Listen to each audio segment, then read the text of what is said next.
So आज मी घेऊन आलो आहे नथिंगचा 3A Pro आणि आज आपण करणार आहे याच्या कॅमेराची टेस्ट. तरी चला पाहूया. तो सर्वात अगोदर फोनचा लुक पहा. 50 मेगापिक्सलचे 2 कॅमेरे आहेत, 8 मेगापिक्सलचा एक आणि फ्रंटला सुद्धा तुम्हाला भेटतोय 50 मेगापिक्सलचा कॅमेरा.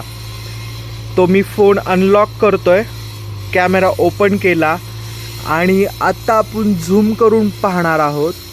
सो मी केला आहे झूम 16:3 आणि तुम्ही पाहू शकता याची क्लिअरिटी एकदम नॅचरल फोटो येत आहेत, कुठेही ब्लर होत नाही आहेत, फाटत नाही आहेत. क्लिअरिटी पहा, हे ॲक्च्युअलमध्ये आणि हे नथिंगमध्ये.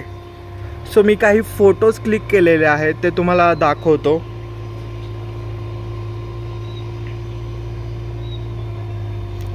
सो नथिंगचा फोन तुम्हाला कसा वाटला मला नक्की सांगा. आणि जर तुम्ही कॅमेऱ्यासाठी पाहत असाल तर मी तुम्हाला सजेस्ट करेन नथिंग 3A Pro.